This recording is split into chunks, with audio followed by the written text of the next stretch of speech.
Okay, so we need a way to reset our objects when the player dies so that they go back to their starting position within the world. So we're going to need to create a new script to be able to handle that. Although obviously our level manager at the moment controls when our player respawns, so we're obviously going to need to make some changes to our level manager also. But we're going to need to create a new script that we're going to call, if we create a C# script here, we're going to call this one reset on respawn.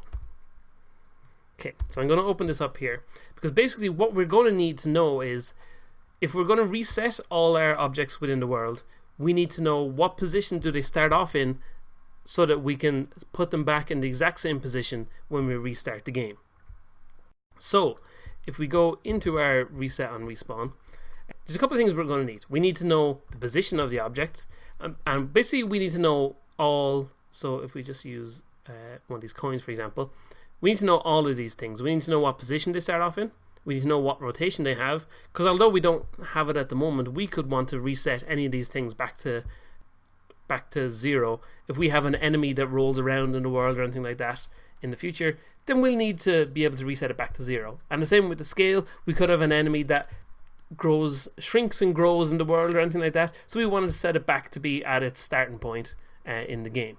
So we have these 3 values that we will want to reset. So if we go back into here, let's create references to them. So we'll create a private vector tree that we will call our start position. So that'll be our position on our transform here. Then we need a rotation as well, and rotations, instead of being stored as vector trees, are stored as a thing called a quaternion. And I know we covered that a little bit when we created our spinning saw script, but again, we don't need to worry about it too much. All you need to know is instead of using a vector tree instead of where we use a vector tree for position, we need to use a quaternion for any rotation that we've got going on. So we'll say private quaternion start rotation, and then we need a local scale, but our local scale can be back to using a vector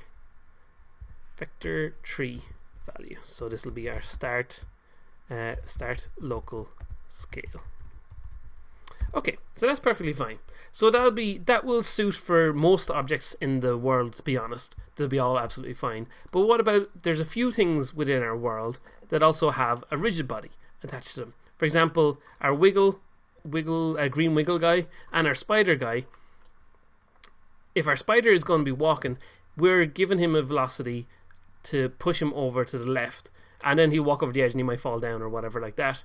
But if we're going to respawn him up here, we don't want him immediately to be able to be coming out at a velocity so that he spews out to the side here like this without us interacting with him again. And the same with our wiggle guy, we don't want him kind of maintaining any velocity he had already.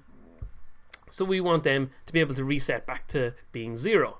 So we're going to need a reference to a rigid body here. So we'll say private rigid body 2D, and we'll just say my rigid body because this script will be attached to anything that has a rigid body.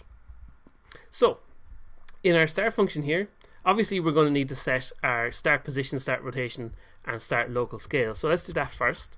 We'll do our start position, if I could spell, there we go. Start position should be equal to obviously just our transform dot position when our game is first starting. So our start position is fine. Our start rotation should be equal to our transform dot rotation, and then finally our start local scale should be equal to transform dot local scale. Perfect. So the next thing we need to do is set our rigid body. So again, what we would normally do is just type in my rigid body is equal to get component rigid body 2D. So that would be fine. That would all work out perfectly fine for us, except what happens on any objects within the world, because we're going to want to attach this to everything within our world that we want to reset, such as our coins.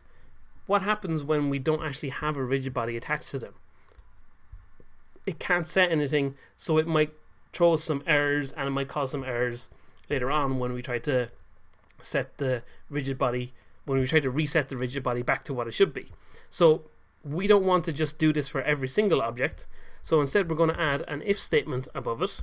So what we're going to say is if, and then in the bracket here we're going to say get component, if get component rigid body 2D is not equal to null.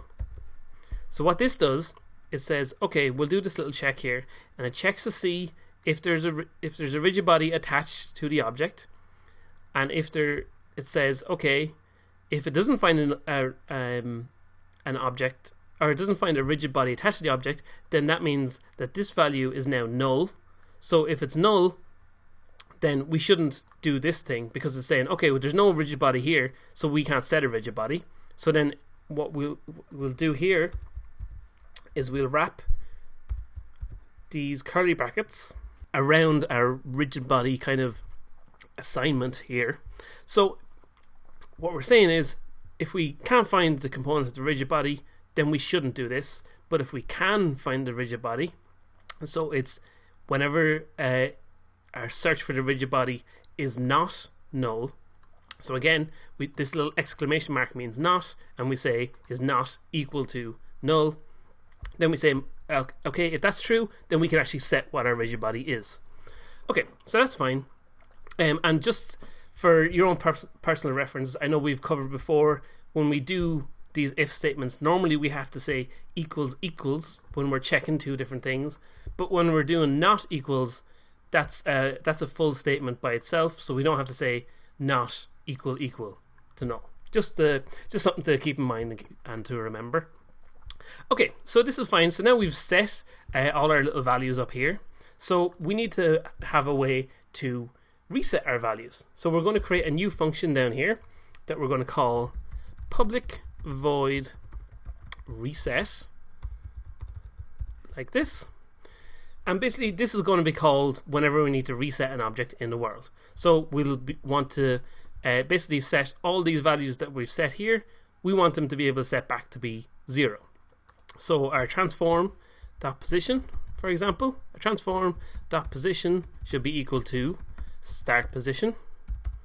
Transform.rotation, no, not rotation, should be equal to start rotation. And our transform, oh, I'm spelling things wrong all over the place. Transform.local scale should be equal to our start local scale.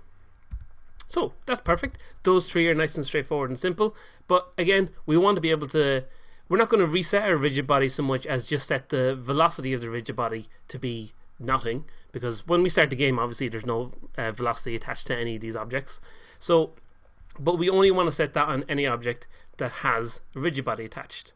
And rather than having to do a check for the get component again, what we can do now is just say if my rigid body is not equal to null, and we'll put some brackets here. And basically what we're saying here is if my rigid body is null, that means that back up here we didn't get to set any value to it, so it's still empty, so that means there was no rigid body attached.